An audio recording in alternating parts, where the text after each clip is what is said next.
આપ સૌનું સ્વાગત છે. નમસ્કાર. ચૈત્ર નવરાત્રિ માં દુર્ગાની ઉપાસનાનું પર્વ છે. 9 દિવસ આરાધનામાં ચૈત્ર સુદ એકમના પવિત્ર દિવસે માં દુર્ગા દેવીની મૂર્તિ અથવા છબીને ગંગાજળ દ્વારા સ્નાન કરાવ્યા પછી પંચામૃત દ્વારા સ્નાન વગેરે કરાવી સ્થાપન ઉપર વસ્ત્ર પાથરી બિરાજમાન કરવામાં આવે છે. ચંદન, કંકુ, અબીલ, પુષ્પ વગેરે દ્વારા પૂજન કરી અખંડ દીવો પ્રગટાવવામાં આવે છે. 9 દિવસ અનુષ્ઠાન દ્વારા જપ પણ કરવામાં આવે છે, જેમાં ઓમ દુર્ગા દેવ્યૈ નમઃ આ મંત્રનો જાપ કરવામાં આવે છે. ચૈત્ર આઠમને દુર્ગા અષ્ટમી કહે છે. તે દિવસે હોમ, હવન, નૈવેદ્ય ધરાવી આરતી પ્રસાદ કર્યા બાદ અનુષ્ઠાન પૂર્ણ કરવામાં આવે છે. નવરાત્રિમાં કુંવારિકા પૂજન પણ કરવામાં આવે છે. નવરાત્રિ દરમિયાન કરાતું કુંવારિકા પૂજન એટલે કે કન્યા પૂજન, જેને આપણે ગૌણી જમાડીએ એવું કહીએ છીએ, તેનું મહત્વ શું છે? કુંવારિકા પૂજનની વિધિ શું છે? કુંવારિકા પૂજન માટે કેવી કુંવારિકા યોગ્ય કહેવાય, જેની સંપૂર્ણ માહિતી આ વિડીયોમાં તમને જાણવા મળશે. નવરાત્રિના 9 દિવસ આપણે માની પૂજા આરાધના કરીએ છીએ, વ્રત ઉપવાસ કરીએ છીએ. નવરાત્રિમાં માં નવદુર્ગાની આરાધના કરાય છે. નવરાત્રિના 9 દિવસ પહેલા વ્રતના પાણા, અષ્ટમી અને નવમી તિથિએ કુંવારિકા પૂજન કરાય છે. જે રીતે આપણે એકાદશી, અમાસ કે પછી અન્ય કોઈ વ્રત કે ઉપવાસ કરીએ છીએ તો તેના પાણા બ્રાહ્મણોને દાન દક્ષિણા આપીને કરીએ છીએ, તેવી જ રીતે નવરાત્રિ વ્રતના પાણા કુંવારિકા પૂજન કરીને કરાય છે. દેવી ભગવતીના આશીર્વાદ પ્રાપ્ત કરવા ચૈત્ર માસની નવરાત્રિ અને આસો માસની નવરાત્રિનું કન્યા પૂજન માટે ખૂબ જ મહત્વ છે. 2 વર્ષથી 10 વર્ષ સુધીની કન્યાને કુમારિકા કન્યા કહેવાય છે. તેને આમંત્રણ આપી પૂજા અર્ચના કરી તેનાથી સુખ, સમૃદ્ધિ અને આયુષ્ય અને સૌભાગ્યમાં વૃદ્ધિ થાય છે. નવરાત્રિના 9 દિવસમાં કોઈ પણ દિવસે કુંવારિકા પૂજન કરી શકાય છે. નવરાત્રિની સપ્તમી, અષ્ટમી અને નવમી તિથિના દિવસે કુંવારિકા પૂજનનું મહત્વ વધારે છે. કન્યા પૂજનમાં 1 વર્ષની કન્યાને વર્જ્ય, 2 વર્ષથી 12 વર્ષ સુધીની કન્યાને પ્રાધાન્ય આપવામાં આવે છે. કુમારિકા પૂજન એટલે કે ગાયત્રી દેવીનું પૂજન થાય છે. પૌરાણિક કથા અનુસાર કુંવારિકાઓનું સ્થાન દેવીયુક્ત અને પરમ પવિત્ર ગણાય છે.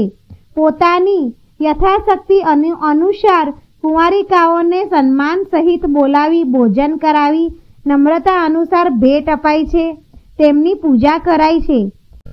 કન્યાઓને પ્રસન્ન કરવાનું સૂચન ધર્મશાસ્ત્રોમાં કહ્યું છે. કુંવારિકાઓને આદ્ય શક્તિના સ્વરૂપે વંદનીય અને પૂજનીય ગણી છે. 2 વર્ષની કન્યા કુંવારી કન્યા સ્વરૂપ હોવાથી તેની પૂજા કરવાથી ઘરમાં દરિદ્રતા દૂર થાય છે. 3 વર્ષની કન્યા ત્રિમૂર્તિ સ્વરૂપ હોવાથી ઘરમાં સુખ, સમૃદ્ધિ આવે છે. 4 વર્ષ કન્યા કલ્યાણી સ્વરૂપ હોવાથી તેનું પૂજન કરવાથી ઘરમાં કલ્યાણ થાય છે.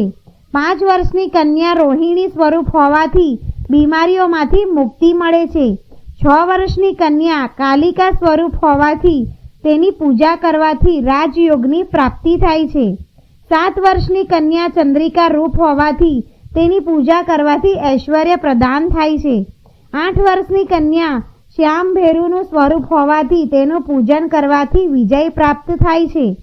9 વર્ષની કન્યા દુર્ગા દેવીનું સ્વરૂપ હોવાથી તેની પૂજા કરવાથી શત્રુઓનો નાશ થાય છે. 10 વર્ષની કન્યા સુભદ્રા રૂપ હોવાથી તેનું પૂજન કરવાથી બધી જ ઈચ્છાઓ, મનોકામના પૂર્ણ થાય છે. 9 વર્ષની કન્યાને નવદુર્ગાનું રૂપ માની તેને આમંત્રણ આપવું.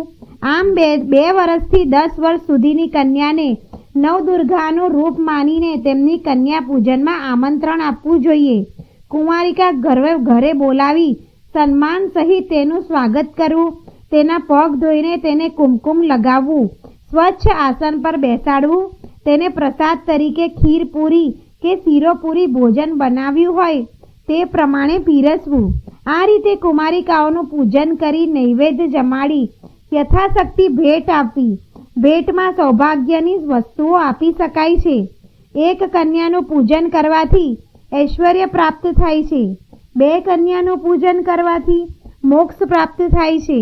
3 કન્યાનું પૂજન કરવાથી અર્થ, ધર્મ અને કામના સિદ્ધ થાય છે. 4 કન્યાનું પૂજન કરવાથી સભ્ય પદ પ્રાપ્ત થાય છે.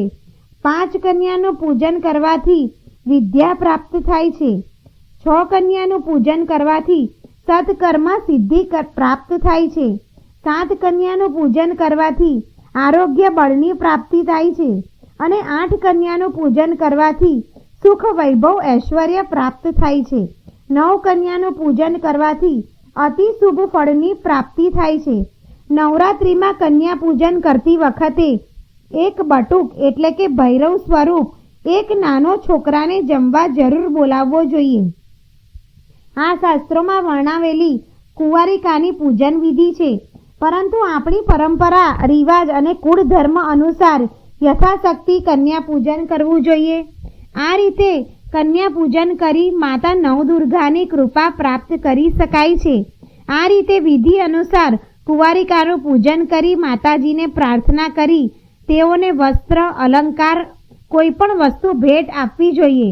આ હતી કુંવારિકા પૂજનની વિધિ અને તેનું મહાત્મય. જો મિત્રો તમને આ માહિતી પસંદ આવી હોય તો આ વિડીયોને લાઈક કરજો, તમારા સગા સંબંધીઓ સાથે આ વિડીયોને શેર કરજો અને ચેનલને તમે પહેલીવાર જોઈ રહ્યા હોય તો સબસ્ક્રાઈબ જરૂર કરજો. જય માતાજી.